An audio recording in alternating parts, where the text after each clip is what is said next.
Alright guys, welcome to part 3 of my bug out breakdown, or bug out bag breakdown. I'm doing these videos rather quick. Like I said in my previous videos, if you want to see any of this stuff, just comment me and then I'll do an individual response to that stuff. I carry pretty much four of everything because I have 4 people in my immediate bug out. So I've got 4 bottles of water here,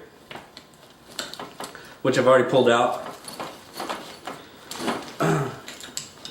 Immediately when I open my sack, the first thing I have in here is a back brace, a really good back brace, because I don't carry this bag with me everywhere. Like I said, everything included. The bag does weigh 25 pounds. I don't know if you've strapped 25 pounds to your back and walked around with it all day long on a hiking excursion or whatnot, but this thing actually tends to get really heavy. Of course, it'll get lighter as I go, but immediately I don't want my back to start hurting, so I carry a back brace, which I'll put on, so that'll free up some space immediately. I'll put that on immediately. I carry a full roll of duct tape. This is actually air conditioning grade duct tape. I took out the center core, that way I can collapse it to keep it compact in my bag. I see a lot of people wrap it around different things like an old car, a credit card or whatnot. But I carry a lot of it because, like I said in my previous videos, there's a couple things that you can pretty much use for damn near anything. And you know, that's super glue, duct tape, and WD-40. I carry, I watched a lot of videos. YouTube is really informational. I learned so much just by watching YouTube and kind of learning different things. I carry jute because it makes really, really good tinder for starting fires. And actually, I found even using grass and different things that my magnesium block didn't work near as well with grass as it did with this jute. There's a whole bunch of it. I actually have 2 rolls of this, which I'll get to. But here's one of the rolls. This is actually a pocket fisherman kit. It's actually got a lot of stuff in here, and if you want to see this kit, just shoot me a comment. This is the other roll of jute. Combined, not only is this jute good for tinder, but you can also use it to build a shelter or whatnot. This is 200 foot, and this one is 200 foot. This has a 7-pound safe working load, and I'm not sure what the working load on this one is, but either way, that's 400 foot of jute right there.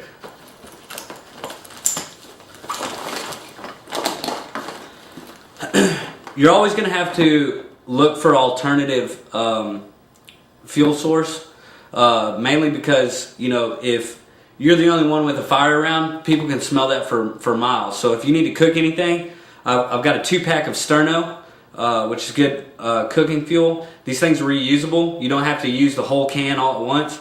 You can put it out and put the cap back on it, and it'll still be good. Each can has 4.5 hours worth of cooking, so that's you know, 9 hours of alternative fuel.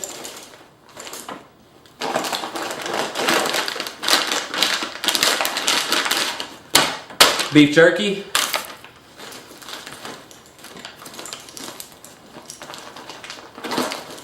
Another one of my knives.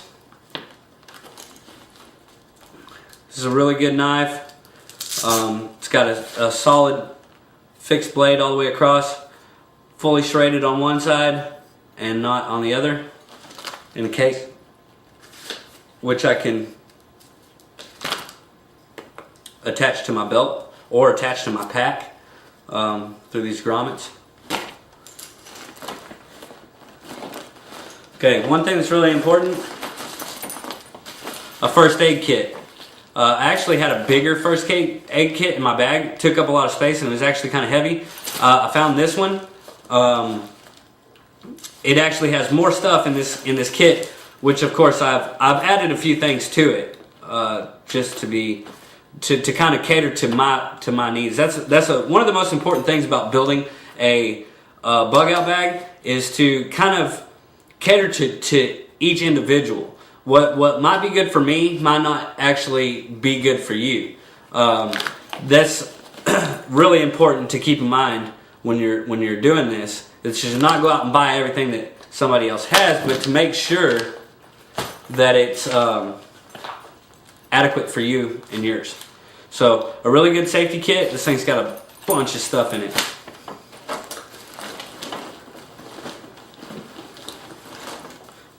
One thing I keep in my bag is monkey butt powder. This is pretty much like baby powder. I don't know if you guys have ever been camping, but it sure doesn't take long. If you go camping or if you go hiking, you know what I'm talking about. 2 days and you're hurting and hating life. So I carry a thing of anti-monkey butt powder. Pretty cool. Pretty good stuff.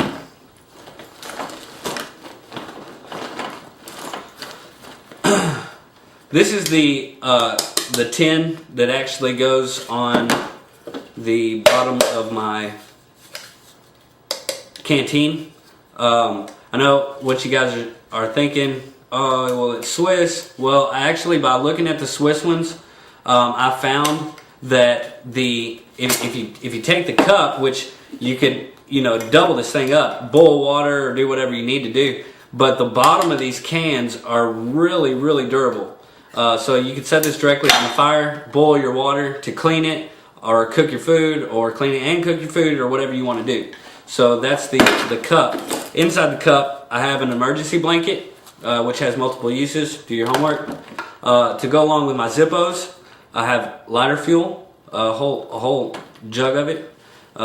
Sure you guys were asking about that in my first video. I had the Zippo and had the flints, but not the fluid. I carry the fluid in my main pouch.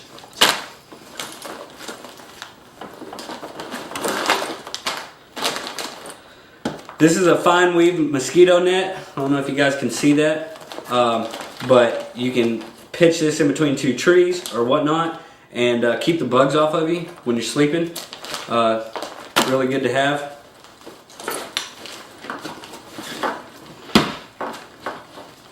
Keep a bottle of Bactine also, which doesn't fit in my medical kit, but it's a big bottle. This stuff's really good. It's not only pain relieving, but it also cleanses wounds.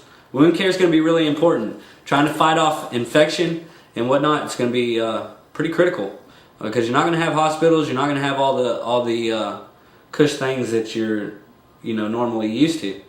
Running water, soapy water, clean water, stuff like that. So I carry some cleansing spray. Okay, last part of my main compartment, like I said, food and water is utmost important. I mean, there's 3 things that you're going to need in order to survive. That's food, water, and shelter. That's it. All this other stuff is just means of helping you get to those 3 things. And like I said, I have 4 people in my immediate bug out. And so I am preparing this sack for those 4 people. Now this will not sustain 4 people as far as food and water go for very long. But it will sustain us to get to where we need to go. This is a food grade, obviously. It's a pickle jar, a plastic pickle container. My family loves pickles, so I have good access to these big jugs. These jugs hold a lot. I've got a lot of food in here. And like I said, if you want to see what all is in this jug, shoot me a comment and I will break it down.